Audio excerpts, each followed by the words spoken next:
Good morning students, welcome back to Ashwini's English classes. Students, आज की class में direct indirect का बेसिक सम पढ़ने वाले हैं। उसके बाद में नेक्स्ट सेक्शन हम स्टार्ट करेंगे जिसमें कि हम नरेशन की प्रैक्टिस करेंगे।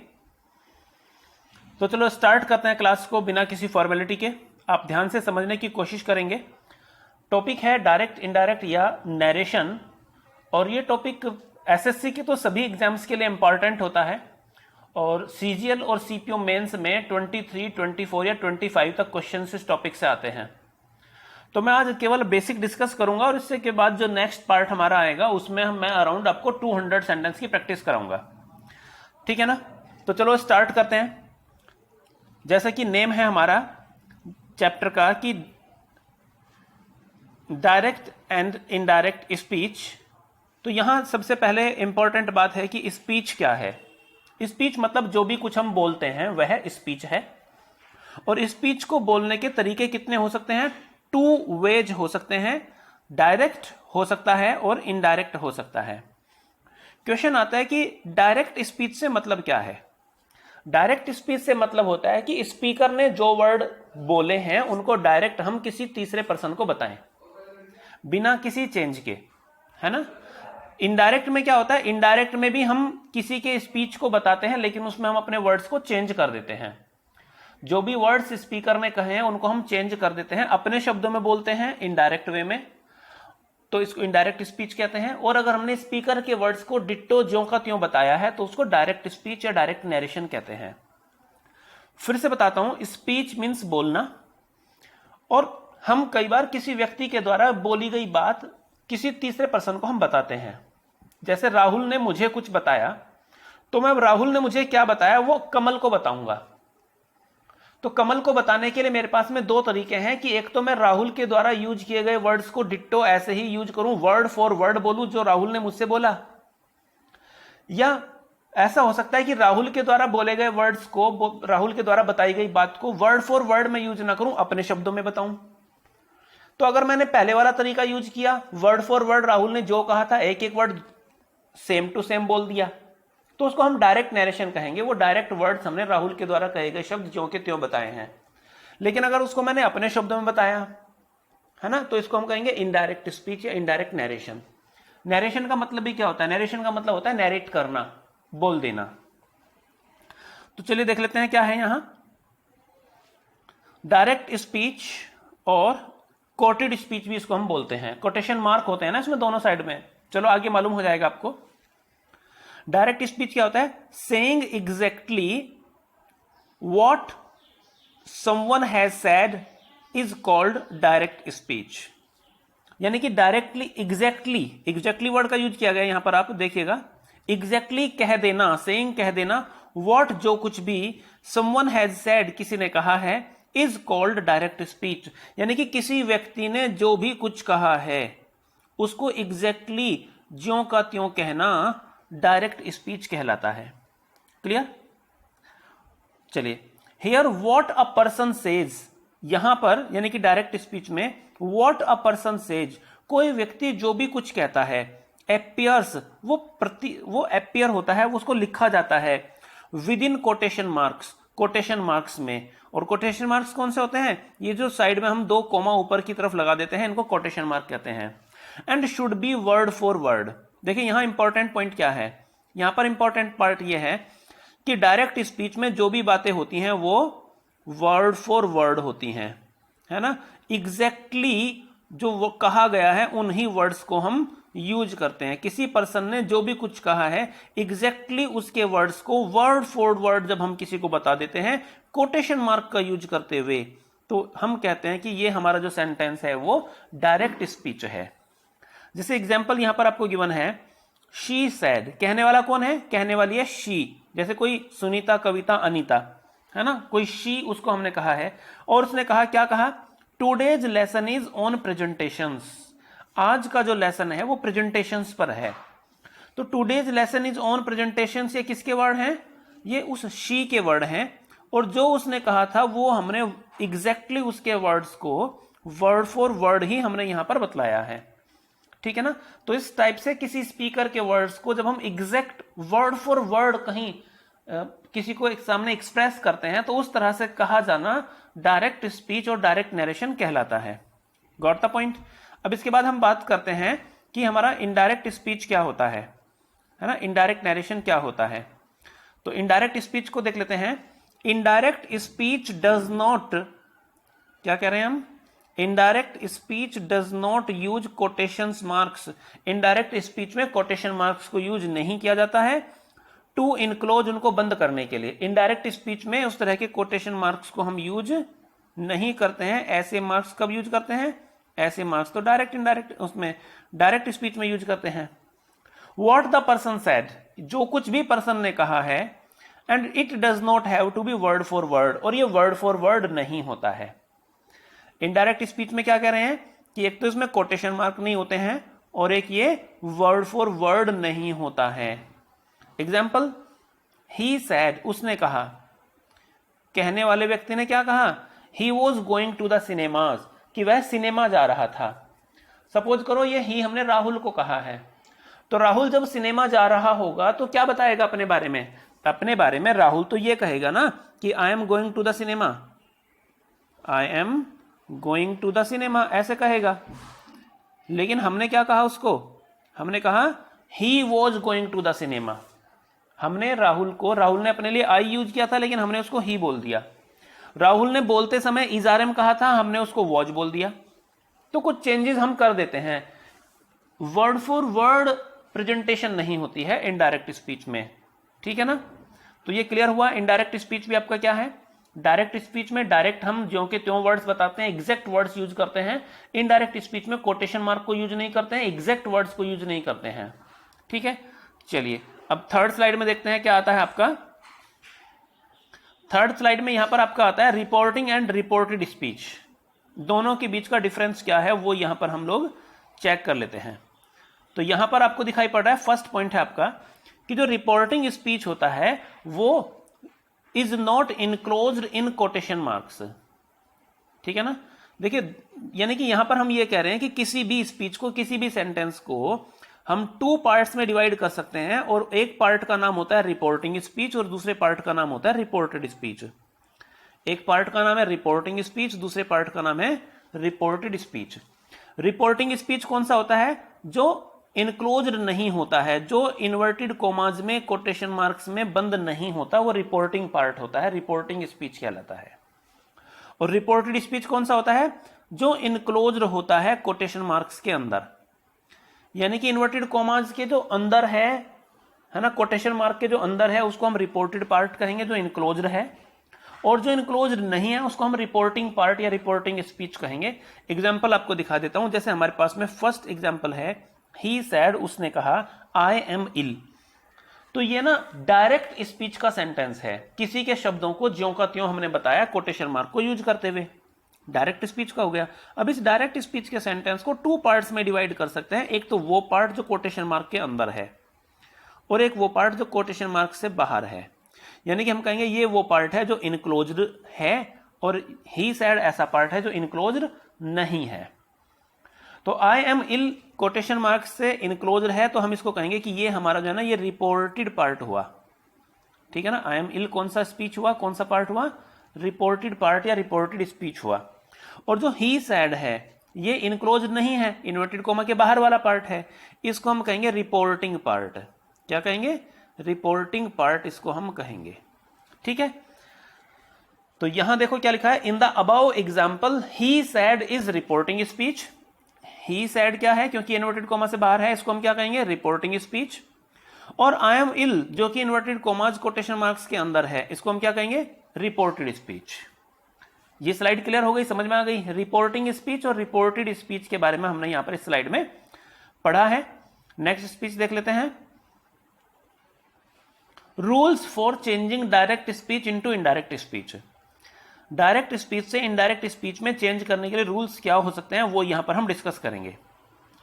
देखिए रूल नंबर 1 यहां पर है, the pronouns of the reported speech will change as following. यानी कि इन्वर्टेड कोमाज कोटेशन मार्क के अंदर जो हम यूज करते हैं प्रोनाउन को, जैसे क्या होता है, आई होता है, वी होता है, यू होता है, या फिर ही, शी, इट, दे होता है, ये सभी प्रोनाउन होते हैं। इनको हमें चेंज करना होता है। तो एक बेसिक बात पहले मैं आपको बताता हूं कि आई और वी को हम फर्स्ट पर्सन प्रोनाउन कहते हैं। किस टाइप के? First person pronoun. और जो यू होता है वो होता है हमारे सेकेंड पर्सन प्रोनाउन। और जो ही, शी, इट, दे होते हैं वो होते हैं हमारे third person pronoun. It means pronouns can be categorised like first person, second person and third person pronoun. Is that clear? Now जो बेसिक पॉइंट होता है, हम प्रोनाउंस को कैसे चेंज करते हैं उसके लिए एक शॉर्टकट होता है, वो मैं आपको बता देता हूं। हो सकता है आप में से बहुत सारे स्टूडेंट्स जानते भी हों। 1 2 3 बाई SON एक शॉर्ट ट्रिक है ना, लर्न करने के लिए। ये ट्रिक अलग से कोई अप्लाई नहीं होती है, केवल जो भी कॉन्सेप्ट है उसको शॉर्ट में याद रखने की एक टेक्निक है ये, कि जो फर्स्ट पर्सन प्रोनाउन हमें इन्वर्टेड कोमास के अंदर, कोटेशन मार्क के अंदर मिलता है, उसको बाहर वाले रिपोर्टिंग पार्ट के सब्जेक्ट के अकॉर्डिंग चेंज करते हैं। और अगर सेकेंड पर्सन का प्रोनाउन मिलता है तो उसको ऑब्जेक्ट के अकॉर्डिंग चेंज करते हैं। और अगर थर्ड पर्सन के प्रोनाउन ही, शी, इट, दे होते हैं तो उनको चेंज नहीं करते हैं। ठीक है ना? फर्स्ट पर्सन आई और वी को चेंज करेंगे सब्जेक्ट के अकॉर्डिंग, सेकेंड पर्सन को चेंज करेंगे ऑब्जेक्ट के अकॉर्डिंग, थर्ड पर्सन को चेंज नहीं करते हैं। ठीक है ना? ये पेन पेपर आप यूज कर रहे होंगे, वहां पर आप शायद थोड़ी बहुत बातें नोट कर भी रहे हो, है ना? वैसे एक बार इसको फिर से देख लेना आप क्लास को, तो ज्यादा अच्छे से हो जाएगा। रट्टा मारने वाली कोई बात नहीं है, केवल कुछ बातें पता करने की हैं, नोट्स बनाने की भी नहीं है, केवल जान लेने की है, सीख लेने की बातें हैं। तो एक बार रिव्यू करा देता हूं आपको, देख लेते हैं क्या हमने यहां पर तैयार किया है आपके लिए। Rules for changing direct speech into indirect speech. पहला रूल है प्रोनाउन से रिलेटेड, क्योंकि और बहुत सारी चीजें हैं जो हम चेंज करते हैं, तो प्रोनाउन से रिलेटेड पहली बात यहां पर की जा रही है। तो उसको कैसे चेंज करते हैं कि जो फर्स्ट पर्सन प्रोनाउन है, first person pronoun will change, बदल जाएगा according to the, according to means के अनुसार, द सब्जेक्ट, सब्जेक्ट के अकॉर्डिंग। किसके अकॉर्डिंग? सब्जेक्ट के अकॉर्डिंग। फर्स्ट पर्सन चेंज होगा किसके अकॉर्डिंग? सब्जेक्ट के अकॉर्डिंग। और सब्जेक्ट कौन से वाला? रिपोर्टेड स्पीच का, जो इन्वर्टेड कोमा के अंदर सब्जेक्ट होगा उसके अकॉर्डिंग हम अपने फर्स्ट पर्सन प्रोनाउन को चेंज करेंगे सब्जेक्ट के अकॉर्डिंग। अब अगर सेकेंड पर्सन प्रोनाउन है यू, तो उसको किसके अकॉर्डिंग चेंज करेंगे? ऑब्जेक्ट के अकॉर्डिंग। ठीक है ना? ऑब्जेक्ट के अकॉर्डिंग चेंज करेंगे। और जो थर्ड पर्सन प्रोनाउन है उसको चेंज नहीं करेंगे। तो शॉर्ट में क्या पढ़ा है ना? मैं बताता हूं कि अगर इन्वर्टेड कोमा में फर्स्ट पर्सन प्रोनाउन है तो उसको बाहर वाले सब्जेक्ट के अकॉर्डिंग चेंज करेंगे, सेकेंड पर्सन है तो बाहर वाले ऑब्जेक्ट के अकॉर्डिंग चेंज करेंगे, और अगर कोई third person he, she, it या नेम है किसी का तो उसको चेंज नहीं करेंगे। ठीक है? शॉर्ट में मैंने बताया। कोई कंफ्यूजन अब तो नहीं रहा? चलिए अब हम नेक्स्ट स्लाइड देख लेते हैं। नेक्स्ट स्लाइड में आपके लिए क्या है? रूल नंबर 2 की बात करेंगे। वो प्रोनाउन वाली बात थी। अब यहां इफ देयर इज प्रेजेंट और future tense in reporting speech, यानी कि कोटेशन मार्क से पहले जो होता है हमारा इन्वर्टेड कोमा के बाहर वाला जो पार्ट होता है उसको हम क्या बोलते हैं? Reporting speech. और इन्वर्टेड कोमा के अंदर का जो पार्ट होता है उसको क्या बोलते हैं? Reported speech. ये चीजें पढ़ी थी हमने। तो यहां पर आपसे कहा जा रहा है कि अगर रिपोर्टिंग स्पीच प्रेजेंट और फ्यूचर टेंस में है, प्रेजेंट और फ्यूचर टेंस में अगर हमारी रिपोर्टिंग स्पीच है, यानी कि हमें वहां पर दिया हुआ है सेज या हैज सेड। क्या दिया हुआ है? Has said. या फिर हमें विल दिया हुआ है, विल से। इस तरह के वर्ड्स अगर हमें रिपोर्टिंग पार्ट में दिए हुए हैं, है ना? जैसे ये हमारा रिपोर्टिंग पार्ट है ना, इसकी बात कर रहे हैं। अगर रिपोर्टिंग पार्ट में प्रेजेंट है, वर्ब की फर्स्ट फॉर्म है, ठीक है, या फ्यूचर टेंस है, विल शैल है, ठीक है ना? In reporting speech, reporting speech में the verb in the reported speech में बी इन प्रेजेंट, पास्ट और फ्यूचर। तो यहां जो रिपोर्टेड स्पीच है ना, ये I will finish my work, reported हो गया ना ये, तो ये किसी भी टेंस में हो सकता है। ये आपका प्रेजेंट में भी हो सकता है, पास्ट में भी हो सकता है और फ्यूचर में भी हो सकता है। ठीक है? तो जैसे ही सेज, वह कहता है, किसी और की बात बता रहे हैं, जनरल इंफॉर्मेशन दे रहे हैं, प्रेजेंट से संबंधित बात है। क्या कहता है वह? आई विल फिनिश माई वर्क, मैं अपना काम कर लूंगा। तो जिस लड़के को हमने वह कहा था वो कह रहा है कि मैं अपना काम कर लूंगा, तो हम क्या कहेंगे? वह कहता है कि वह अपना काम कर लेगा। ही सेज दैट, आई किसके लिए आया? आई मेरे लिए तो नहीं आया। जिस लड़के को हमने ही कहा था उसने कहा था कि मैं अपना काम कर लूंगा, तो मैं का मतलब मैं जो आपका टीचर हूं या जिस लड़के ने शब्द कहे थे, जिसने कहे थे। तो ये आई वास्तव में मेरे लिए नहीं है, मैं तो केवल रिपोर्टिंग कर रहा हूं, मैं रिपोर्टर हूं। स्पीकर कोई और है, ये जो आई है वो स्पीकर के लिए आया है ना। तो जो आई है किसके लिए आया था? ये ही के लिए आया था, ही ने अपने लिए यूज किया था। तो हम उसको, जब हम उसका नाम लेंगे तो हम उसे ही कहेंगे कि आई, हम तो आई कहेंगे, सॉरी ही कहेंगे ना। तो ही सेज दैट ही, और यहां पर देखो हमने फ्यूचर टेंस को ही ऐसे यूज किया हुआ है, डिट्टो। टेंस चेंज करने के रूल क्या होंगे वो आगे बताऊंगा आपको। फिलहाल आपसे एक बात बताई गई है कि अगर हमारी रिपोर्टिंग स्पीच प्रेजेंट में है या फ्यूचर में है, प्रेजेंट में है या फ्यूचर में है, तो रिपोर्टेड पार्ट में, रिपोर्टेड स्पीच में इन्वर्टेड कॉमाज के अंदर वाला जो पार्ट था उसकी वर्ब को जब हम इनडायरेक्ट में लिखेंगे तो प्रेजेंट भी हो सकती है, पास्ट भी हो सकती है और फ्यूचर भी हो सकती है। चलिए ठीक है, अब नेक्स्ट पॉइंट की बात करेंगे, रूल नंबर 3 की हम बात करेंगे। रूल नंबर 3 क्या है? If there is any universal truth, यदि कोई यूनिवर्सल ट्रूथ है, कोई ऐसी बात है जो सदैव सच रहने वाली है, इन रिपोर्टेड स्पीच, रिपोर्टेड स्पीच मतलब इन्वर्टेड कॉमा के अंदर अगर कोई ऐसी बात लिखी गई है जो ऑलवेज ट्रू होती है, तो there will be no effect on tense of reporting speech, तो रिपोर्टिंग स्पीच के टेंस पर कोई प्रभाव नहीं पड़ेगा। जैसे ही सैड, उसने कहा sun rises in the east, सूर्य पूर्व में निकलता है। अब ये जो सूर्य का पूर्व में निकलना है ना, ये फैक्ट है, तो हम इसके टेंस को चेंज नहीं करेंगे बिल्कुल भी, ये ऐसा ही रहेगा। यहां पर शायद थोड़ा सा स्लाइड में गड़बड़ी हो गई है ना लिखने में, लेकिन मैं आपको बताता हूं कि अगर यूनिवर्सल ट्रूथ यहां दिया गया है तो इसके टेंस को हम चेंज नहीं करते हैं, इन्वर्टेड कॉमा के अंदर का टेंस चेंज नहीं होता है अगर यूनिवर्सल ट्रूथ है ना। और रिपोर्टिंग वर्ब भले ही हमारी पास्ट में हो, फ्यूचर में हो, किसी भी टेंस में हो, यहां पर सेड हो, सैड हो या सेज हो, उससे कोई फर्क नहीं पड़ेगा। ठीक है, तो he said the sun rises in the east, ये पॉइंट क्लियर हुआ। अगर यूनिवर्सल ट्रूथ है तो उसका टेंस चेंज नहीं होता है, ये सीधी सी बात आपकी हो गई है। ठीक है, चलिए इसके बाद आता है पॉइंट आपका रूल नंबर 4।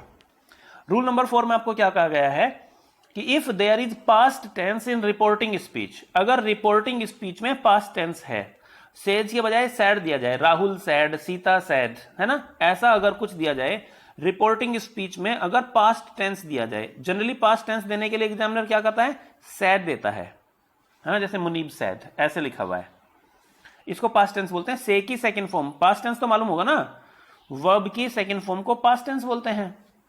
तो if there is past tense in reporting speech, the verb of the reporting speech will change, तो जो सॉरी ये रिपोर्टिंग नहीं है, रिपोर्टेड है, रिपोर्टेड स्पीच की जो वर्ब है वो चेंज हो जाएगी। क्या कहा? अगर रिपोर्टिंग वर्ब पास्ट में है तो रिपोर्टेड स्पीच का टेंस चेंज हो जाएगा। सीधी सी बात मैं फिर से बताता हूं कि अगर यहां बाहर इन्वर्टेड कॉमा के बाहर वाला पास्ट जो पार्ट है वो पास्ट में है तो अंदर का टेंस चेंज होता है। सीधी सी बात, पास्ट है तो अंदर का टेंस चेंज होता है। ठीक है, जैसे यहां पर कैसे होता है, मैं सिंपल यहां पर लिख देता हूं कि प्रेजेंट के इंडेफिनिट को, प्रेजेंट के इंडेफिनिट को पास्ट के इंडेफिनिट में बदल देते हैं। प्रेजेंट को किस में चेंज कर देना है? पास्ट में। इंडेफिनिट है तो इंडेफिनिट ही रहेगा, कॉन्टिन्यूअस है तो कॉन्टिन्यूअस ही रहेगा। ठीक है, परफेक्ट है तो परफेक्ट ही रहेगा। दूसरा, अगर पास्ट इंडेफिनिट है तो उसको परफेक्ट में चेंज कर देना है, पास्ट इंडेफिनिट को पास्ट परफेक्ट में चेंज कर देना है। और पास्ट कॉन्टिन्यूअस को, अगर सपोज करो पास्ट कॉन्टिन्यूअस दिया हुआ है ना, तो पास्ट कॉन्टिन्यूअस को पास्ट परफेक्ट कॉन्टिन्यूअस में चेंज कर देना है, पास्ट परफेक्ट कॉन्टिन्यूअस में चेंज कर देना है। ठीक है, और सिंपल जो प्रेजेंट है उसको पास्ट में चेंज करेंगे, इज आर एम को हो जाएगा वाज वर में चेंज, मे को माइट में चेंज करेंगे, कैन को कुड में चेंज करेंगे, विल और शैल को कई बार वुड में ही चेंज करते हैं। शैल को शुड में तब चेंज करते हैं जब चाहिए वाली सेंस क्लियर होती हो। तो खैर इस स्लाइड में हमने क्या पढ़ा कि अगर रिपोर्टिंग वर्ब पास्ट टेंस में है तो रिपोर्टेड स्पीच के टेंस को हम चेंज कर देते हैं। प्रेजेंट इंडेफिनिट को चेंज कर देना है पास्ट इंडेफिनिट में। जैसे I want to go home था, मुनीब सैड, मुनीब ने कहा I want to go home, मैं घर जाना चाहता हूं। वो घर जाना अब चाहता है जिस समय मैं आपके लिए ये वीडियो बना रहा हूं, या तब चाहता होगा जिस समय उसने कहा था। सपोज करो ये 10 दिन पहली बात है, तो हम पास्ट की बात आपको बता रहे हैं, तो अब नहीं चाहता, तब चाहता था पास्ट में। तो अगर रिपोर्टिंग वर्ब हमारी पास्ट में हो यहां, तो अंदर के प्रेजेंट इंडेफिनिट को भी किस चीज में चेंज करना है, पास्ट इंडेफिनिट में। देखिए क्या लिखा है, present indefinite will change into past indefinite. हम इसको कन्वर्ट कर देंगे प्रेजेंट इंडेफिनिट का पास्ट इंडेफिनिट। अच्छा, आई किसके लिए आया था, ये प्रोनाउन चेंज करने वाली बात है। फर्स्ट पर्सन प्रोनाउन होता है ना आई और वी, तो इसको किसके अकॉर्डिंग चेंज करते हैं, सब्जेक्ट के अकॉर्डिंग। हमने पढ़ा था ना 1 2 3 बाई SON, है ना, ऐसा पढ़ाया था ना मैंने आपको। तो फर्स्ट पर्सन आई और वी को चेंज करते हैं सब्जेक्ट के अकॉर्डिंग। तो आई किसके लिए आया था, मुनीब के लिए, उसको हम क्या कहेंगे, ही कहेंगे। एक चेंज ही आ गया। एक कंजंक्शन का चेंज है, वो आगे आएगा, उसके लिए रूल। तो फिलहाल मैं बता रहा हूं कि हम जोड़ने के लिए मोस्टली दैट कंजंक्शन से ये कोमाज हटाकर, ये जो कॉमा इनवर्टेड कॉमा होते हैं, कोटेशन मार्क होते हैं, इनको हटाकर हम किसी कंजंक्शन का यूज किया करते हैं। सिंपल सेंटेंस हो तो दैट आता है, इसलिए यहां पर सिंपल सेंटेंस होने पर दैट लिखा हुआ है। बाकी चीजें डिटेल्स में आपको आगे की स्लाइड्स में बताऊंगा, ठीक है। तो मुनीब सैड दैट, आई को हमने चेंज किया मुनीब के अकॉर्डिंग ही, और प्रेजेंट इंडेफिनिट वर्ब की फर्स्ट फॉर्म को चेंज कर दिया गया वर्ब की सेकंड फॉर्म में, है ना। तो वांटेड का वांट को हमने चेंज किया वांटेड में। चलो नेक्स्ट स्लाइड में देखते हैं आपके लिए क्या है। नेक्स्ट स्लाइड है आपकी रूल नंबर 5, आपको बताती है कि अगर आपकी रिपोर्टिंग वर्ब पास्ट में है, जैसे हमने पहले पढ़ा, तो प्रेजेंट कॉन्टिन्यूअस को कन्वर्ट करना होगा किसमें, पास्ट कॉन्टिन्यूअस में। मैंने लिखा था प्रेजेंट के सभी टेंसेस पास्ट में चेंज हो जाएंगे। तो देखो जैसे टोनी सैड, टोनी ने कहा, आई एम डूइंग माई वर्क, मैं अपना काम कर रहा हूं। ये आई किसके लिए आया था भाई, किसके शब्द हैं, टोनी के। तो यानी कि जो काम करने वाला है वो कौन है, टोनी है। हम टोनी के बारे में इंफॉर्मेशन दे रहे हैं, तो हमने यहां टोनी के वर्ड्स को एग्जैक्टली बताया है, वर्ड फॉर वर्ड रिप्रेजेंट किया है। इस तरह से कोटेशन मार्क को यूज करते हुए हमने जो सेंटेंस लिखा है, Tony sad I am doing my work, ये इसको क्या कहेंगे हम, डायरेक्ट स्पीच कहेंगे। और फिर हमें कहा गया कि आप इसको इनडायरेक्ट स्पीच में चेंज करो। अब डायरेक्ट स्पीच को इनडायरेक्ट स्पीच में चेंज करेंगे तो क्या करना होता है ना, कि हम जो है ना कोटेशन मार्क्स को हटाकर एक कंजंक्शन का यूज करते हैं और थोड़ा चेंज करते हैं प्रोनाउन में। तो यहां देखिए कि हमने कोटेशन मार्क्स को हटाया है और यहां पर हमने सिंपल सेंटेंस होने के कारण दैट को यूज किया है। Tony sad that. आई किसके लिए आया था, फर्स्ट पर्सन प्रोनाउन है, सब्जेक्ट के अकॉर्डिंग चेंज करेंगे टोनी के अकॉर्डिंग। टोनी को लिए हम क्या प्रोनाउन यूज कर सकते हैं, ही। तो टोनी सैड दैट ही, और ये प्रेजेंट कॉन्टिन्यूअस था, आई एम डूइंग, इसका पास्ट कॉन्टिन्यूअस क्या हो जाएगा, वॉज वर डूइंग। तो that he was doing his work. Tony ने कहा था ना I am doing my work, I के लिए माई आया था, तो ही के लिए क्या आएगा, हिज। हम कहेंगे टोनी ने कहा कि ही वॉज डूइंग, वह कर रहा था अपना काम, है ना। टोनी को हम ही कहेंगे, हिज कहेंगे उसके लिए। तो प्रेजेंट कॉन्टिन्यूअस को पास्ट कॉन्टिन्यूअस में, प्रेजेंट इंडेफिनिट को पास्ट इंडेफिनिट में, प्रेजेंट परफेक्ट को पास्ट परफेक्ट में। कहने का मतलब है प्रेजेंट की सारी टेंसेस को हम पास्ट में चेंज कर देंगे, ठीक है। देख लीजिएगा इस स्लाइड में ये एग्जांपल दिया हुआ है, present perfect will convert into past perfect. देखिए डायरेक्ट स्पीच है, ईवा सैड, ईवा सैड ये कौन सा पार्ट हुआ, reporting part, reporting speech. I have brought a new bag, ये कौन सा स्पीच है, रिपोर्टेड स्पीच। अब क्योंकि हमारी रिपोर्टिंग स्पीच में पास्ट दिया हुआ है, तो अंदर का टेंस भी चेंज हो जाएगा। चेंज कैसे हो जाएगा, प्रेजेंट के सभी टेंसेस को पास्ट में चेंज करना होता है, सीधी सी बात है। तो प्रेजेंट परफेक्ट को चेंज करेंगे, क्या हो जाएगा, पास्ट परफेक्ट।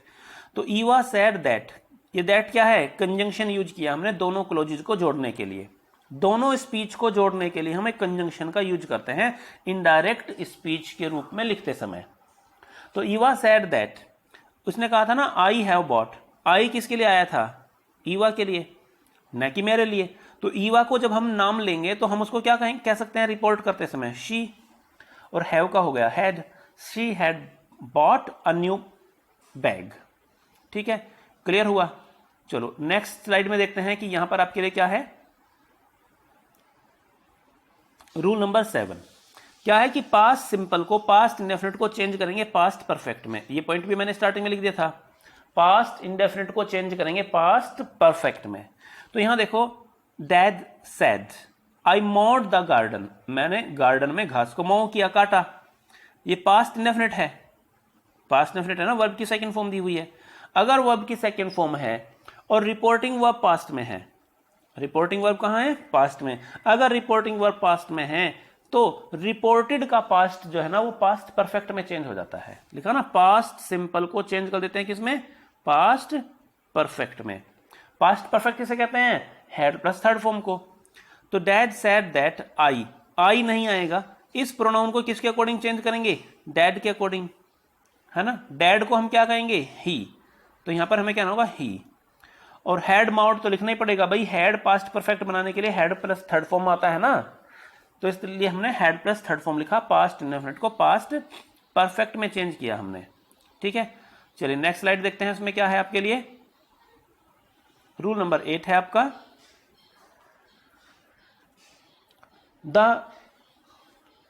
देखिए यहां पर आपको बताया गया है कि जो हमारे विल और शैल होते हैं, क्या होते हैं? विल और शैल होते हैं, जो फ्यूचर की तरफ इशारा करते हैं, उनको हम कन्वर्ट कर देते हैं वुड में। The will shall form of the future tense of reported speech will convert into would, ये वुड में चेंज हो जाता है। बात क्लियर है? विल और शैल दोनों की बात कर रहा हूं मैं, केवल विल को नहीं कहा है, विल और शैल दोनों ही किस चीज में चेंज कर देंगे? फ्यूचर शो करने के लिए वुड में हम इनको कन्वर्ट कर देते हैं। देखो, शी सैड, ये हमारी डायरेक्ट स्पीच का सेंटेंस है। She said I will never leave you, direct speech है। डायरेक्ट स्पीच में भी इसको हम कहेंगे रिपोर्टिंग पार्ट या रिपोर्टिंग स्पीच। अब रिपोर्टिंग पार्ट पास्ट में है, रिपोर्टिंग पार्ट पास्ट में क्योंकि वर्ब की सेकंड फॉर्म दे रखी है, तो अंदर के टेंस को चेंज करेंगे, रिपोर्टेड का टेंस चेंज होगा। अब रिपोर्टेड का टेंस चेंज क्या करेंगे कि अगर अंदर विल शैल दिया हो तो उसको किस चीज में चेंज करना है? वुड में चेंज करना है। तो अब देखो कैसे हो गया, she said I will never leave you, उसने कहा कि मैं तुम्हें कभी नहीं छोड़ूंगी, है ना, मतलब साथ नहीं छोड़ूंगी। तो आई का मतलब, आई किसके लिए आया था? शी के लिए। आई किसके लिए आया था? शी के लिए। तो यहां पर हमें लिखना चाहिए शी सैड दैट, और ये जो आई है ना ये गलत लिखा गया है, यहां पर शी आएगा। She said that she would never leave, she would, भाई विल शैल को किस में चेंज किया? वुड में चेंज किया, ठीक है ना। She would never leave you, अब यू को हमने यू ही लिखा है, कुछ और भी लिखा जा सकता था, कुछ और कब लिखा जा सकता था वो चीजें हम बाद में डिस्कस कर लेंगे। फिलहाल हमने देखा कि विल शैल को चेंज करना है वुड में, ठीक है। चलिए अब बात आती है नेक्स्ट स्लाइड की। तो नेक्स्ट स्लाइड में हम देख रहे हैं कि क्या करना है हमें। रूल नंबर 9 दिया है कि कैन को, मैंने बोला ना जो हमारी मॉडल ऑक्सिलरी वर्ब में इजारम को चेंज करना है वॉज वर्ब में, कैन को कुड में, विल शैल को वुड में, मे को माइट में, ठीक है ना। तो यहां पर आपको दिखाया गया है कि can will convert into could, can को हमें कन्वर्ट कर देना है किसमें? कुड में। देखो बिली सैड, बिली ने कहा आई कैन स्विम 500 मीटर्स, मैं 500 मीटर्स स्विम कर सकता हूं। कौन कर सकता है 500 मीटर्स? मैं, आपका टीचर, या ये बिली? बिली। तो बिली को जब हम रिपोर्ट करेंगे इनडायरेक्ट बनाएंगे, जैसे हमने कहा बिली सैड। अब इन दोनों स्पीचेस को, है ना, रिपोर्टिंग और रिपोर्टेड दोनों स्पीच को ज्वाइन करने के लिए हमने क्या यूज किया? कंजंक्शन यूज किया। बिली सैड दैट, बिली को हम आई नहीं कहेंगे, ठीक है ना, बिली को हम क्या कहेंगे? ही कहेंगे, ही। और कैन को हमें चेंज कर देना किस चीज में? भाई प्रेजेंट वाली टेंस को हमें चेंज कर देना पास्ट में। तो कैन का क्या हो जाएगा? कुड हो जाएगा, ही कुड स्विम, बाकी सेम ऐसे ही रहेगा, ठीक है। तो मतलब रिपोर्टिंग वर्ब आपकी पास्ट में हो तो चेंज कैसे करना है वो चीजें आपको समझ में आ रही हैं, है ना। रिपोर्टिंग वर्ब पास्ट में है तो रिपोर्टेड का सारा टेंस जो भी है वो पास्ट में चेंज हो जाता है। अब वही उसी चीज को आगे बढ़ाते हुए देखो यहां पर एक स्टेप और दिया है इस कहानी में कि मे विल कन्वर्ट इनटू माइट। अगर ये स्लाइड में ना भी लगाता तो भी आपको समझ में आ ही जाता कि मे को तो माइट में चेंज करना ही है। जैसे she said, she third person है, it may be too expensive, हो सकता है ये बहुत एक्सपेंसिव हो। तो ये हमारा है रिपोर्टिंग पार्ट, ये है हमारा रिपोर्टेड पार्ट। अब रिपोर्टिंग पार्ट की जो वर्ब है वो पास्ट में है, रिपोर्टिंग पार्ट की वर्ब पास्ट में है, तो रिपोर्टेड जो हमारा इन्वर्टेड कोमा के अंदर का टेंस है वो भी पास्ट में होना चाहिए। सीधी सी बात है, इसका टेंस चेंज करेंगे। अगर रिपोर्टिंग वर्ब पास्ट में है तो मे को किस चीज में चेंज करना है? कन्वर्ट करना है माइट में। तो देखो शी सैड, दोनों स्पीच को ज्वाइन करने के लिए कंजंक्शन क्या यूज किया गया? That. She said that, it तो ऐसे रहेगा, मे का हो गया माइट, बाकी सेम वर्ड्स, ठीक है, क्लियर है। She said that it might be too expensive. चलिए नेक्स्ट स्लाइड है हमारी रूल नंबर 11 को शो करने के लिए। मस्ट को क्या करना है, must will convert into had to. देखो मस्ट कई बार ना मजबूरी को शो करता है। मस्ट किस चीज को शो करता है, हेल्पलेसनेस को शो करता है, कंपल्शन को शो करता है। तो अगर किसी सेंटेंस में मस्ट दिया हुआ है ना, तो उस मस्ट का जो मीनिंग होता है वो हैव टू की सेंस में यूज करके उसको यूज करते हैं। क्या करते हैं, हैव टू। तो या तो हम उसको हैज टू हैव टू लिखें मस्ट को, या फिर हम उसको पास्ट की सेंस बनती होगी तो हैड टू में चेंज कर देंगे। ठीक है ना। अब यहां दो पॉइंट आते हैं, मैं आपको बताऊं। कई बार मस्ट को चेंज करते भी हैं, कई बार नहीं करते हैं। तो मस्ट से रिगार्डिंग दो बातें आ गई कि मस्ट को चेंज करना है कब और कब नहीं करना है। ठीक है ना, कब चेंज करना है और कब नहीं करना है, ये बातें हमें देखनी है। देखिए मस्ट की हम बात कर रहे थे।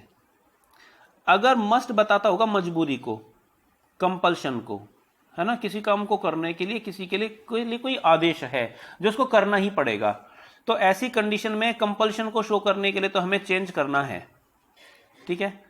लेकिन अगर इसको हम यूज करते हैं सिंपल ड्यूटी की सेंस में, किसके लिए, ड्यूटी की सेंस में, अगर ड्यूटी की सेंस में इसको यूज करना है तो फिर चेंज नहीं करना।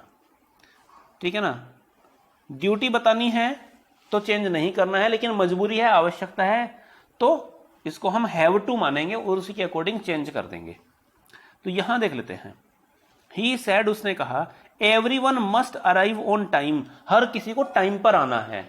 तो आपको क्या लगता है कि यह किसी का नैतिक कर्तव्य है, उसका यहां पर एक्सप्रेशन दिया है, या किसी के लिए कोई काम करना आवश्यक है, कंपल्शन है, कंपल्सरी है किसी के लिए आना, ऐसा ऑर्डर और कमांड दिया गया है।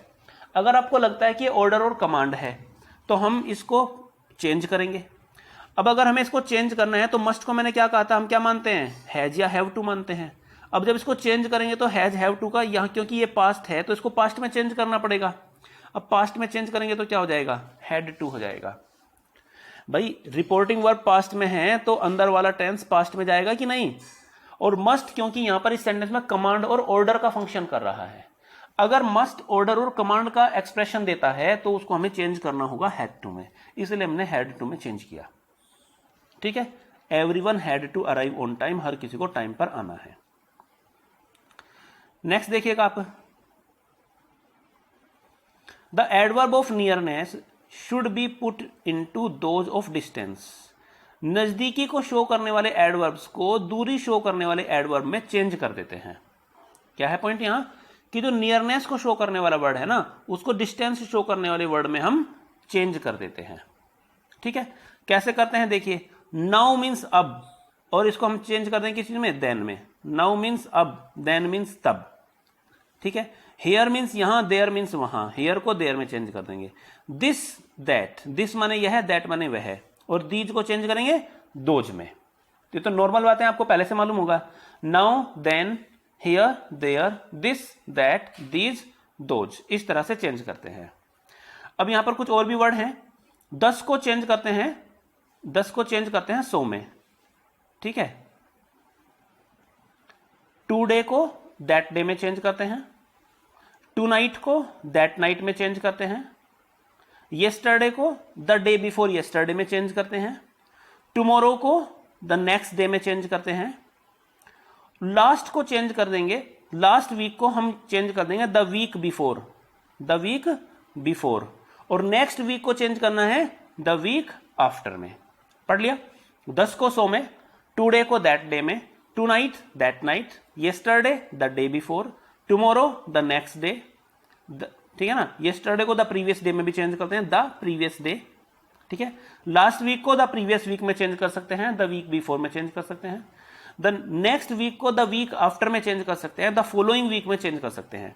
देखो क्या बता रहा हूं, नेक्स्ट को हम द फॉलोइंग में चेंज कर सकते हैं और लास्ट को द प्रीवियस में चेंज कर सकते हैं। ठीक है, चलो नेक्स्ट बात आती है, कुछ इस तरह के वर्ड आ जाते हैं कई बार। वेल, जैसे क्या आता है, ये केवल सेंटेंस को स्टार्टिंग देने के लिए होते हैं। Well, all right, no, yes and hello. तो इस तरह के वर्ड्स केवल सेंटेंस के स्टार्टर्स होते हैं, एक तरह के भाव देने की कोशिश करते हैं, बाकी इसमें कोई चेंज हमें नहीं करना होता है ना, इनका अपना कोई अलग से मीनिंग नहीं होता, तो हम इनको क्या कर देते हैं, रिमूव कर देते हैं। जैसे he said to me well you may go now, he said to me well you may go now, तो यहां पर वेल का कोई अलग से मीनिंग नहीं है, बस वो सिंपल ये कह रहा है कि यू मे गो नाउ, अब तुम जा सकते हो।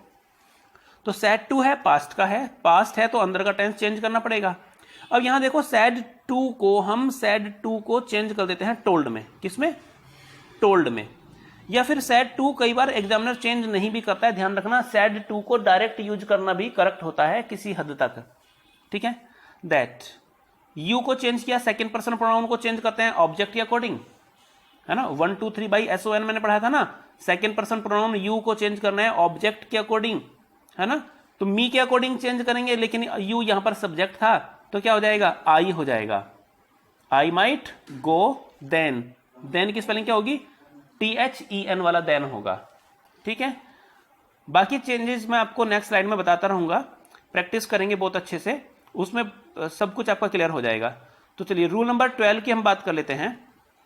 अगर इस तरह के वर्ड आते हैं, जैसे आया है आपका good morning, good day, farewell and good noon, अगर इस तरह के वर्ड्स आते हैं ना, तो उनको हम रिप्लेस कर देंगे ग्रीटिंग्स से, किससे, ग्रीटिंग से। जैसे शी सैड, उसने कहा गुड मॉर्निंग मिस नगमा, क्या कहा, गुड मॉर्निंग मिस नगमा, तो उसने वास्तव में क्या कहा है, उसने मिस नगमा को गुड मॉर्निंग यानी कि मॉर्निंग की विशेष दी हैं, है ना, शुभकामनाएं दी हैं।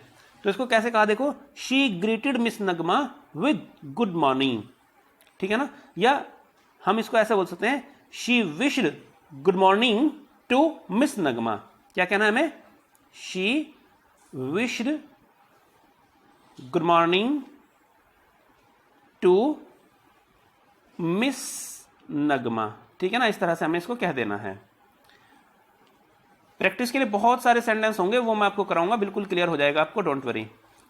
अब यहां पर आता है असर्टिव सेंटेंसेस को हमें कैसे चेंज करना चाहिए, क्योंकि सेंटेंस की जो कैटेगरी होती है ना, इन्वर्टेड कॉमा के अंदर जो सेंटेंस आते हैं वो किसी भी टाइप के हो सकते हैं, किसी भी टाइप के, मतलब वो सेंटेंस यस बिल्कुल असर्टिव हो सकते हैं, सिंपल हो सकते हैं, है ना, और हो सकता है वो इंटेरोगेटिव हो, क्वेश्चन पूछने वाले हों, इंटेरोगेटिव सेंटेंस भी तो होते हैं ना, आपने पढ़ा होगा।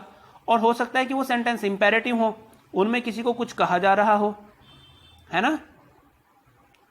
और ऐसा भी हो सकता है कि वो सेंटेंस आपके एक्सक्लेमेटरी हो या ऑप्टेटिव हो, है ना, एक्सक्लेमेटरी भी हो सकते हैं और ऑप्टेटिव भी हो सकते हैं, किसी भी टाइप के सेंटेंस आपके हो सकते हैं। तो देखो असर्टिव सेंटेंसेस को किस तरह से हमें चेंज करना है वो यहां पर आपको बताया हुआ है। पहले असर्टिव सेंटेंस कौन से होते हैं, the sentences which tells about right, wrong, positive, negative, possible and impossible, जो चीजें हमें नॉर्मल इंफॉर्मेशन देते हैं, क्या चीज सही है, क्या गलत है, क्या पॉजिटिव है, क्या नेगेटिव है, इस तरह की इंफॉर्मेशन देने वाले सेंटेंसेस को हम असर्टिव सेंटेंस कहते हैं। जैसे हमने किसी को कहा 2 and 2 makes 4, 2 और 2 4 होते हैं, तो हमने ये असर्टिव बात बताई है। क्या है या क्या नहीं होता है वो बताने के लिए हम जो सेंटेंस यूज करते हैं, यानी कि कोई जनरल इंफॉर्मेशन देने के लिए हम जो सेंटेंस बोलते हैं वो असर्टिव सेंटेंस कहलाते हैं। और कोई भी इंफॉर्मेशन हम पॉजिटिव और नेगेटिव दो तरह से दे सकते हैं, जैसे 2 and 2 makes 4 ये हमने कहा, या he will not tell a lie, वह झूठ नहीं बोलेगा, ये भी हमने कोई इंफॉर्मेशन दी है। तो ऐसे सेंटेंस असर्टिव सेंटेंस कहलाते हैं जिनमें हम किसी को कोई इंफॉर्मेशन देने का काम करते हैं, ठीक है। इसके बाद आपका आता है नेक्स्ट रूल जो असर्टिव सेंटेंस से रिलेटेड है। These sentences usually start with the subject and end at full stop। जो assertive sentence होते हैं वो किसी subject से start होते हैं, है ना, और उनमें लास्ट में क्या होता है, full stop होता है। The pronouns will be changed as described। pronoun को हमें चेंज करना होता है, जैसे कि हमने वो बताया था 1 2 3 बाई SON, उसके अकॉर्डिंग ही। और वर्ब को भी हमें चेंज करना होगा, अगर हमारी रिपोर्टिंग वर्ब पास्ट में है तो उसके अकॉर्डिंग ही। एडवर्ब्स जो नियरनेस को शो करने वाले वर्ड थे उनको डिस्टेंस शो करने वाले वर्ड्स के अकॉर्डिंग हमें चेंज करना ही पड़ेगा, ठीक है।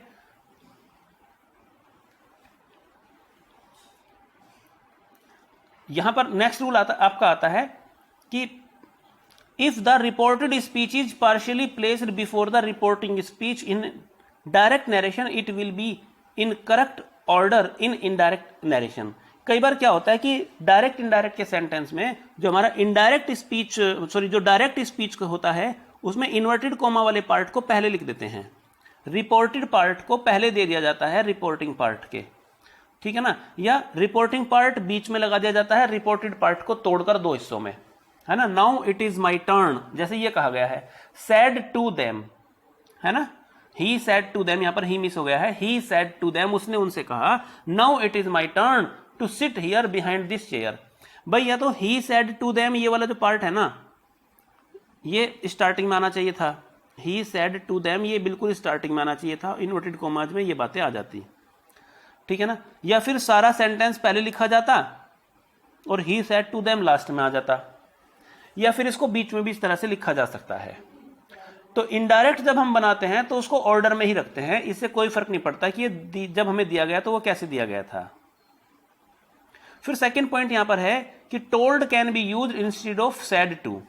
सैड टू के स्थान पर हम, है ना, अगर हमें सैड टू दिया गया है तो हम टोल्ड को यूज कर सकते हैं जब असर्टिव सेंटेंस को हमें इनडायरेक्ट स्पीच में चेंज करना होता है तब, ठीक है।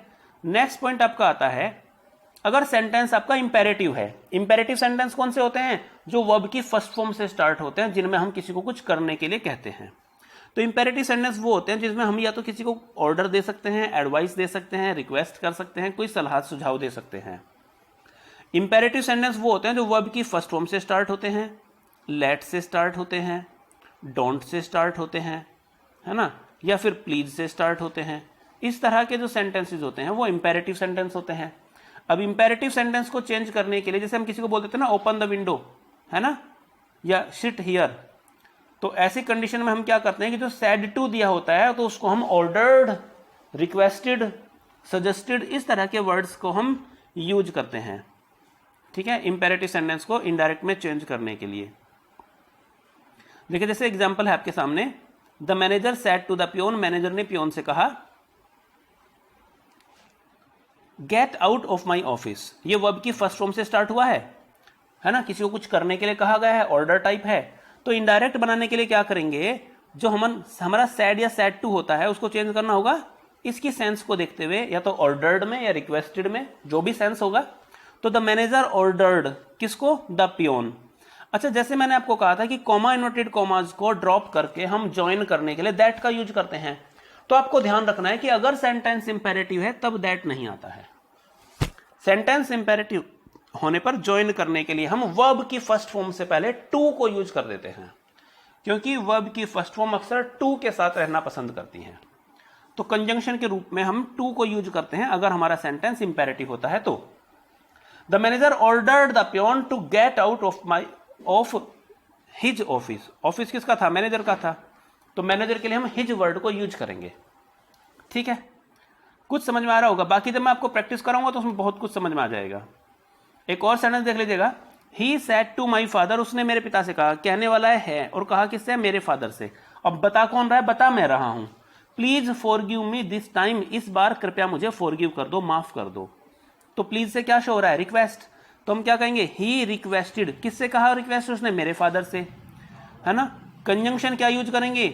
टू को यूज करेंगे वर्ब की फर्स्ट फॉर्म से पहले। टू फॉरगिव किसको?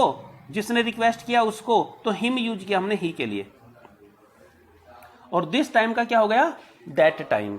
ऐसा हमने किया है। नेक्स्ट है आपका, she said to her brother, उसने अपने भाई से कहा work very hard from today, आज से तुम बहुत हार्ड वर्क किया करो। तो यहां क्या है? यहां पर उसने अपने भाई को सलाह दी होगी।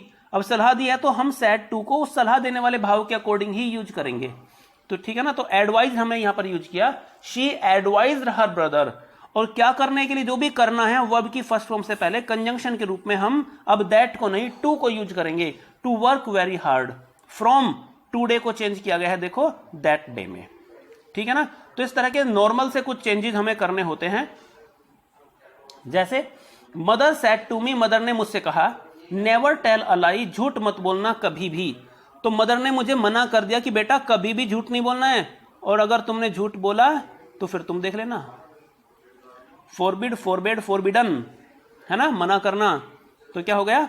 Mother forbade me not to tell a lie. यहां पर नॉट भी नहीं लिखेंगे, नेवर को यूज करेंगे। नेवर दिया हुआ है तो नेवर ही आएगा, never to tell a lie, ठीक है ना। फोरबेड की स्पेलिंग ठीक मैंने आपको लिखकर दिखा दी थी, यहां पर नॉट नहीं आएगा, नेवर आएगा। Forbid me never to tell a lie. ठीक है, ऐसे भी लिखा जा सकता है वैसे, not to tell a lie. Next है आपका he said to me knock at this door, इस डोर पर नॉक करो, इस दरवाजे को खटखटाओ। तो हम ऐसा कह सकते हैं कि उसने मुझे दरवाजा खटखटाने का ऑर्डर दिया, या तो ऑर्डर हो सकता है, लेकिन अगर डायरेक्ट ऑर्डर नहीं है, जैसे आपका दोस्त आपका दोस्त आपको कहे कि इस दरवाजे को खटखटाओ, तो आप ये थोड़ी कहोगे कि मेरे दोस्त ने मुझे आदेश दिया। आदेश दिया ऐसा नहीं कहोगे, है ना, बल्कि आप कहोगे उसने मुझसे कहा। अगर कोई कुछ करने के लिए कहे तो वहां करने के लिए कहने के सेंस में हम आस्क को यूज कर सकते हैं, यानी कि आस्क का मीनिंग कहना भी होता है और पूछना भी होता है, ध्यान रखना।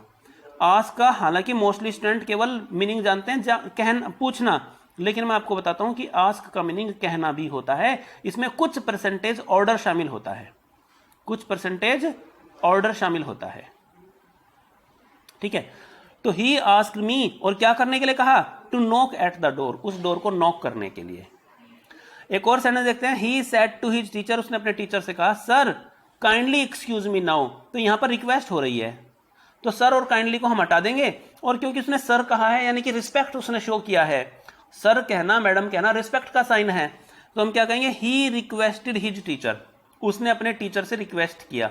रिस्पेक्टफुली वर्ड को आप यूज करो या मत करो, क्योंकि रिक्वेस्ट जो है ना बिना रिस्पेक्ट के होता नहीं है। तो ही रिक्वेस्टेड हिज टीचर, और कंजंक्शन क्या यूज करेंगे, टू यूज करेंगे वर्ब की फर्स्ट फॉर्म से पहले, टू एक्सक्यूज हिम। भाई मेरे लिए थोड़ा ही है ये, ही किसके, मी किसके लिए आया था, ही के लिए। टू एक्सक्यूज हिम, और नाउ को चेंज कर देना है देन में। ठीक है, समझ आ रहा है।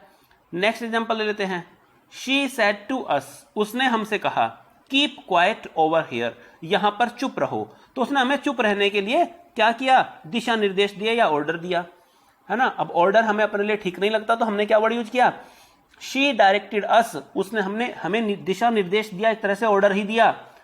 और क्योंकि ये वर्ब की फर्स्ट फॉर्म है, और कोई किसी से कुछ करने के लिए कहे तो वर्ब की फर्स्ट फॉर्म से पहले क्या आता है, टू आता है। तो she directed us to keep quiet over here को चेंज करेंगे देयर में। ठीक है, नेक्स्ट है आपका, आई सेड टू देम, मैंने उनसे कहा गो ऑन डूइंग योर ड्यूटी, अपनी ड्यूटी करते रहो। मैंने उनको उत्साहवर्धन किया, बढ़ावा दिया मैंने उनको, है ना, उकसाया, प्रेरित किया।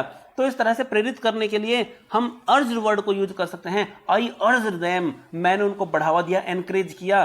To go on doing their duty, उनकी ड्यूटी को वो करते रहें उसके लिए। देखिए हम कंजंक्शन टू को यूज कर रहे हैं, इस बात का आप ध्यान रखेंगे बिल्कुल। नेक्स्ट सेंटेंस है आपका, ही सेड टू मी, उसने मुझसे कहा ट्राई योर लक अगेन, अपने लक को फिर से आप ट्राई कीजिए। तो उसने क्या कहा, उसने मुझे इनकरेज किया है। तो हम यहां सेड टू को चेंज करेंगे इनकरेज में, ही इनकरेज्ड मी। और आप देख रहे हैं कि हमने कंजंक्शन क्या यूज करना है, कुछ भी यूज करना हो लेकिन दैट यूज नहीं करना है। क्या यूज करना है, टू को यूज करेंगे। क्यों, क्योंकि आगे वर्ब की फर्स्ट फॉर्म गिवन है, और हमने पढ़ा था कि अगर वर्ब की फर्स्ट फॉर्म गिवन होगी तो हमें कंजंक्शन के लिए टू को ही यूज करना होगा। तो to try my luck again, ये योर लक उसने कहा था ना, ट्राई योर लक, और कहा मुझसे था, तो ये लक उसका होगा कि मेरा हो गया। जब उसने कहा कि अपने लक को यूज करना, यानी कि वो मेरे लक की बात कर रहा था। ठीक है ना, नेक्स्ट स्लाइड की तरफ चलते हैं, और देखो यहां पर मैंने कितना अच्छा सा एक सेंटेंस आपके लिए लिखा है, इफ नेवर और do not come in reporting speech, अगर नेवर या डू नॉट जैसे वर्ड आ जाते हैं रिपोर्टिंग स्पीच में, तो हमें रिपोर्टिंग वर्ब क्या यूज करना है, फोरबेड यूज करना है। फोरबेड मतलब मना कर देना, फोरबेड विल बी यूज्ड। ठीक है ना, to will surely be added after suggested, भाई टू को तो हम यूज करते ही हैं, ये बात मैं आपको ऑलरेडी बता चुका हूं। यहां इंपॉर्टेंट ये है कि सजेस्टेड के बाद में टू जरूर लिखा जाता है। The tense of the reporting verb will not be changed, but to will be added instead of that. बस केवल to को यूज करना है, टेंस चेंज करने की आवश्यकता नहीं है। ठीक, इंटेरोगेटिव सेंटेंसेस को डिस्कस करेंगे। अब देखिए फर्स्ट ऑफ ऑल डेफिनेशन आपको दिया हुआ है कि इंटेरोगेटिव सेंटेंसेस कौन से होते हैं। इंटेरोगेटिव सेंटेंसेस जैसा कि इसके नाम से मालूम हो रहा है, इंटेरोगेट करने वाले, जिसमें क्वेश्चन पूछा जाता है, कोई पूछताछ की जाती है, ऐसे सेंटेंसेस को हम इंटेरोगेटिव सेंटेंसेस कहते हैं। आप सभी को मालूम होगा, फिर भी मैं आपके लिए पढ़ा देता हूं क्या लिखा है। The sentences in which some question is asked कोई ऐसे सेंटेंसेस जिनमें किसी क्वेश्चन को पूछा जाता है are called interrogative sentences, interrogative sentences कहलाते हैं। अब यहां इंटेरोगेटिव सेंटेंस के बारे में आपको एक बात ध्यान रखने की है कि these sentences usually start with some question word और वर्ब, यानी कि जो स्टार्ट होते हैं ना वो किसी क्वेश्चन वर्ड से स्टार्ट होते हैं, जैसे व्हाट, व्हेन, वेयर वगैरह, है ना, या फिर किसी वर्ब से स्टार्ट होते हैं, has, have, had, do, does, did, can, could वगैरह, ठीक है ना। And these sentences end at question mark, ये जो हमारे सेंटेंसेस होते हैं वो एंड होते हैं किस पर, क्वेश्चन मार्क पर एंड होते हैं इंटेरोगेटिव सेंटेंसेस, ठीक है। अब यहां पर आता है रूल्स। रूल्स क्या हो सकते हैं, मतलब किन पॉइंट्स को हमें ध्यान में रखना चाहिए जब हम किसी इंटेरोगेटिव सेंटेंस को इनडायरेक्ट में चेंज करते हैं। देखिए यहां कहा जाता है आपको कि जो प्रोनाउन होते हैं वो 1 2 3 बाई SON के अकॉर्डिंग चेंज करेंगे, जो हमने पहले पढ़ाया हुआ है ना। फर्स्ट पर्सन प्रोनाउन को सब्जेक्ट के अकॉर्डिंग, सेकंड वालों को ऑब्जेक्ट के अकॉर्डिंग। और वर्ब्स यानी कि टेंस, टेंस को चेंज करना है, अगर हमारी रिपोर्टिंग वर्ब सैड दिया हुआ है, पास्ट दिया हुआ है, तो अंदर के टेंस को चेंज करना है, अदरवाइज नहीं करना है, ठीक है ना। तो प्रोनाउन भी चेंज होते हैं इंटेरोगेटिव सेंटेंस में, वर्ब भी चेंज होती है। स्पेसिफिक जो वर्ड्स होते हैं, जो एडवर्ब होते हैं, नजदीकी शो करने वाले वर्ड्स को डिस्टेंस शो करने वाले वर्ड्स में, वो सारे के सारे चेंज किए जाएंगे, ठीक है ना। और जो क्वेश्चन मार्क होगा उस क्वेश्चन मार्क को हम रिमूव करके वहां पर एक फुल स्टॉप लगा देंगे, ठीक है ना।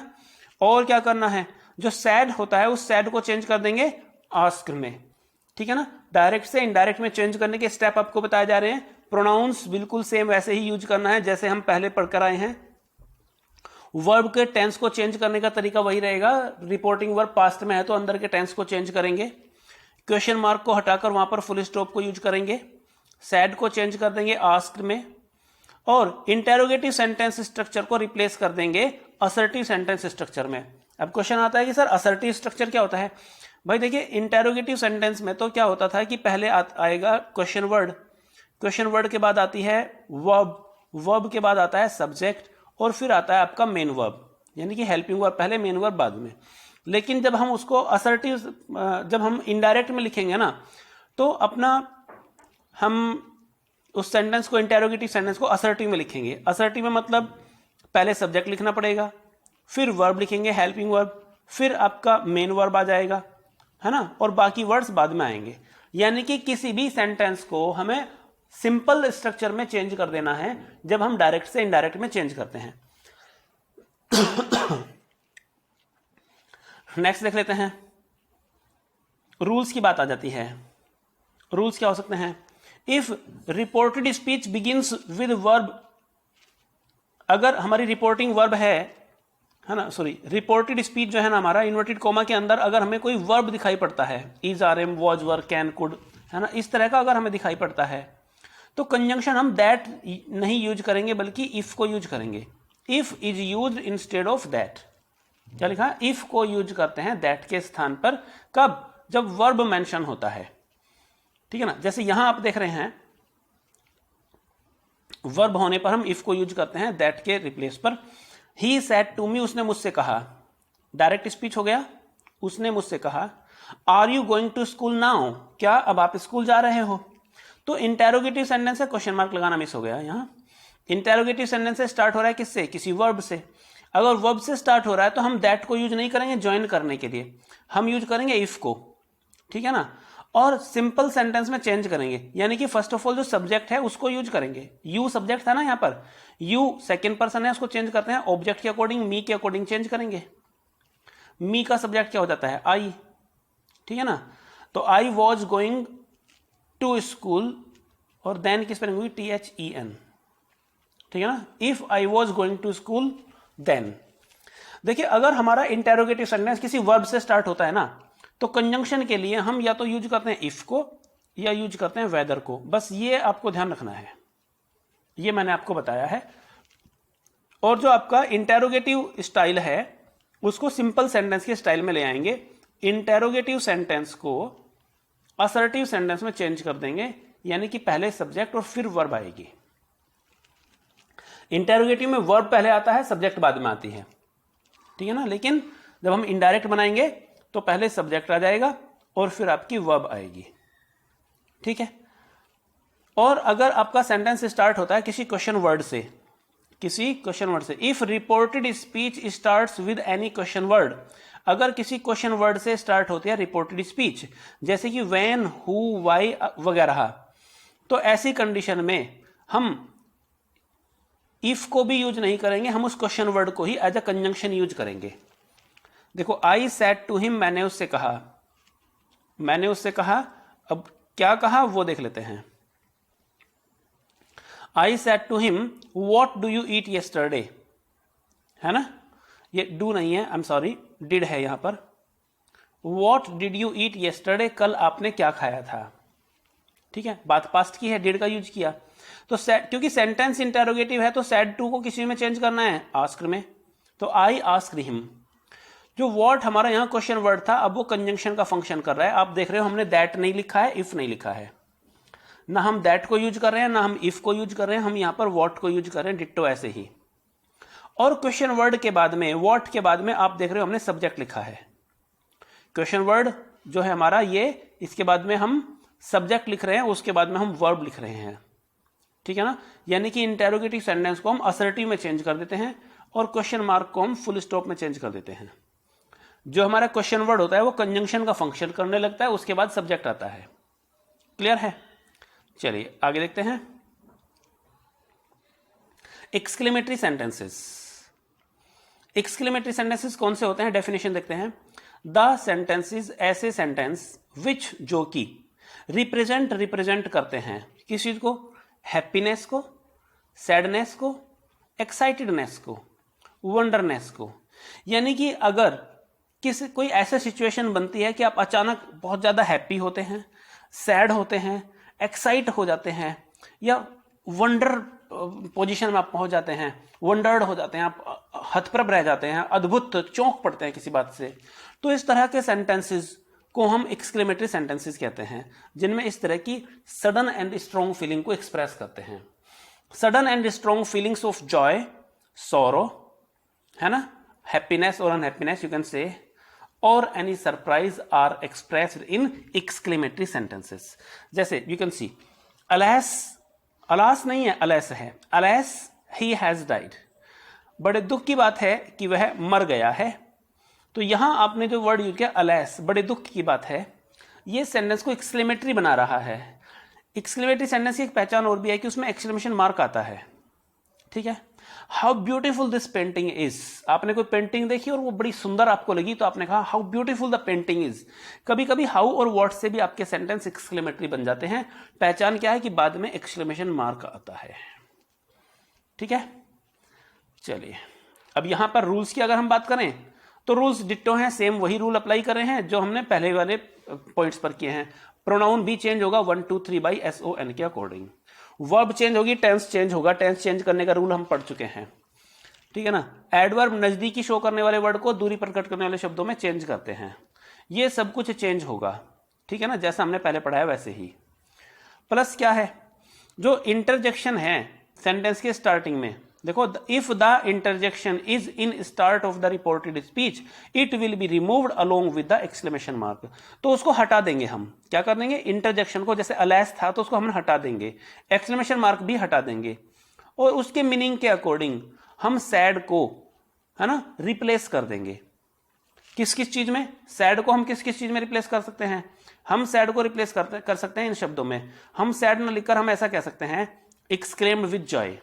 क्या कह सकते हैं, एक्सक्लेम विद जॉय अगर खुशी की बात है, या हम कह सकते हैं एक्सक्लेम विद सॉरो, और आश्चर्य की बात है तो एक्सक्लेम विद वंडर, ऐसा हम कह सकते हैं। या फिर हम सैड को इस तरह से लिख सकते हैं, एक्सक्लेम्ड जॉयफुली, एक्सक्लेम्ड सोरोफुली, या एक्सक्लेम्ड विद ग्रेट वंडर। इस तरह के वर्ड्स को हम यूज कर सकते हैं अगर हमारे सेंटेंस एक्सक्लेमेटरी होते हैं तो। नेक्स्ट आता है कि अगर आपको सेंटेंस में हाउ और व्हाट जैसे वर्ड दिए जाते हैं, हाउ और what like question words will change into very, great और वेरी। जो हाउ और व्हाट होगा उसको हमें चेंज करना है किसमें, वेरी में या वेरी ग्रेट में, है ना। और सेंटेंस का जो स्ट्रक्चर होगा वो कैसा हो जाएगा, असर्टिव हो जाएगा। क्या बताया अभी मैंने, हाउ और व्हाट अगर गिवन है आपको, ठीक है ना, तो इन हाउ और व्हाट को किस में चेंज करना है, या तो वेरी में, या ग्रेट में, या फिर वेरी ग्रेट में। ठीक है ना, देखिए, we said how old this woman is, अरे कितनी बूढ़ी है ये महिला, हमने सरप्राइज एक्सप्रेस किया है, एक्सक्लेमेशन मार्क यहां पर लगा हुआ है, तो हम क्या कहेंगे, वी सैड विद सरप्राइज या वी एक्सक्लेम्ड विद सरप्राइज। यहां पर सैड ना यूज करके हमें क्या यूज करना चाहिए, exclaimed. We exclaimed with surprise, हमने सरप्राइज पूर्वक एक्सक्लेम किया दैट की, है ना। अब दिस वुमेन को भी, दैट तो हमारा कंजंक्शन के रूप में आ गया। एक्सक्लेमेटरी सेंटेंस में अगर हमें डायरेक्ट स्पीच में एक्सक्लेमेटरी सेंटेंस दिया हुआ है तो कंजंक्शन क्या होगा, दैट होगा। दोनों क्लॉजेस को ज्वाइन करने के लिए दैट होगा, जो हम असर्टिव सेंटेंस में यूज करते हैं ना, वही वाला। तो we exclaimed with surprise that, और दिस वुमेन, क्योंकि सब्जेक्ट को अब हमें लिखना है, दिस को चेंज करना होता है दैट में, तो दैट वुमेन इज का हो जाएगा was very old, that woman was very old, ऐसा हो जाएगा। एक्सरसाइज की प्रैक्टिस कराऊंगा, अराउंड 200-300 सेंटेंस की प्रैक्टिस कराऊंगा इस वीडियो के बाद में आपको, नेक्स्ट वाली वीडियो में, तो ध्यान से देखते रहेंगे आप। अब यहां पर आता है आपका ऑप्टेटिव सेंटेंस। ऑप्टेटिव सेंटेंस वो होते हैं जिनमें हम किसी पर्सन के लिए कोई प्रेयर करते हैं या कोई विश करते हैं, ठीक है ना, इच्छा सूचक वाक्य। और सबसे अच्छा तरीका क्या है, देखो जैसे कि ये may he reach quite safe and sound, ईश्वर करे कि वो सुरक्षित घर पहुंच जाए, उस तरह के सेंटेंस हम बोलते हैं ना, है ना। Would that I were in मिकान टुडे, काश मैं आज मिका में होता, है ना। इस तरह की विश, जैसे आप बोल देते हैं I wish I were a bird, काश मैं एक बर्ड होता। इस तरह के जो सेंटेंस होते हैं जिसमें कोई विश करते हैं, कोई प्रेयर करते हैं, ऐसे सेंटेंस ऑप्टेटिव सेंटेंस, इच्छा सूचक वाक्य कहलाते हैं। इनको इनडायरेक्ट में चेंज करने के लिए क्या स्ट्रक्चर हो सकता है, देखिए पहला स्ट्रक्चर यहां पर आप देखते हैं कि pronoun, verb and other specific words जो होते हैं वो पहले की तरह ही चेंज होंगे नॉर्मली। भाई प्रोनाउन चेंज होती हैं, वर्ब चेंज होती है नॉर्मली, ठीक है ना। अच्छा, जो सेंटेंस होता है ना इनडायरेक्ट में, तो चाहे वो कैसे भी हो, कोई भी सेंटेंस जब हम उसको इनडायरेक्ट बनाते हैं ना तो वो असर्टिव हो जाता है। जैसे इंटेरोगेटिव सेंटेंस को भी हमने असर्टिव में चेंज किया था, ठीक है ना। एक्सक्लेमेटरी को भी हमने असर्टिव में चेंज किया था। तो इनडायरेक्ट बनाते समय इस बात को आपको ध्यान रखना है, सेंटेंस का टाइप कोई भी क्यों ना हो, जब आप इनडायरेक्ट में चेंज करेंगे, इनडायरेक्ट स्पीच लिखेंगे, तो उसको असर्टिव स्टाइल में लिखना है। असर्टिव स्टाइल का मतलब है पहले सब्जेक्ट और फिर वर्ब, यस, सब्जेक्ट और उसके बाद में वर्ब और अदर वर्ड्स बाद में, ठीक है। तो इस पॉइंट को हमें ध्यान रखना होता है। नेक्स्ट है आपका जो would that will be change into wish. जो वुड दैट या आई विश इस तरह के वर्ड आते हैं ना, विश को शो करने वाले, एक्सक्लेमेशन देने वाले जो वर्ड आते हैं, उनको वुड दैट को किस चीज में चेंज करेंगे, विश में चेंज करेंगे। और अगर ईश्वर से प्रार्थना करने की बात आए, जैसे मे शब्द हम यूज करें, मे गॉड, है ना, अगर प्रार्थना की बात आए तो फिर हम प्रेड को यूज करते हैं। फिर से ध्यान दें, दोबारा से देख लेते हैं। अगर सेंटेंस में आता है वुड दैट या आई विश, तो फिर हम सैड, जो हमारा वर्ड होता है ना सैड, उसको सैड के स्थान पर हम क्या यूज कर सकते हैं, विश्ड वर्ड को यूज कर सकते हैं। या अगर ईश्वर से प्रार्थना करने की कोई बात आए तो इस सैड को हम प्रेड में चेंज कर सकते हैं, इसके स्थान पर हम प्रेड वर्ड को यूज करेंगे, ठीक है ना। तो ये पॉइंट भी आपका क्लियर हो गया है। नेक्स्ट है आपका all the rules that are explained above will be reversed to change the narration from indirect to direct. अगर कभी इनडायरेक्ट से डायरेक्ट बनाने की बात आ जाए, ये देखिए इनडायरेक्ट से डायरेक्ट भी बनाने के लिए सेंटेंस में एग्जामिनर पूछ सकता है। अगर कभी ऐसा होता है तो जो रूल्स हमने डायरेक्ट से इनडायरेक्ट बनाने के लिए पढ़े हैं उन्हीं को हम रिवर्स कर सकते हैं, तो इनडायरेक्ट से डायरेक्ट बन जाएगा, ठीक है। तो आज की क्लास में बस केवल इतना रख लेते हैं। वीडियो काफी लेंथी हो गई है, लेकिन बेसिक्स पढ़ाना मेरे लिए आज की क्लास में जरूरी था। तो आपने अगर लास्ट तक आप देख रहे हैं तो आपके अंदर सीखने का जज्बा है, ठीक है। निश्चित रूप से नेक्स्ट वाली वीडियो आपको समझ में आ जाएगी। अगर आपको अच्छा लगे, कुछ समझ में आया हो, देखो वास्तव में मैं गारंटी नहीं देता हूं कि 100% सब कुछ समझ में आ गया होगा। समझ में तो तब आएगा ना जब हम एक्सरसाइज करेंगे, जब हम एग्जाम्पल्स देखेंगे, उसमें मैं आपको समझाऊंगा। अभी तो बस एक बार ओवरव्यू आपको देना था। Okay, thank you very much, have a good day.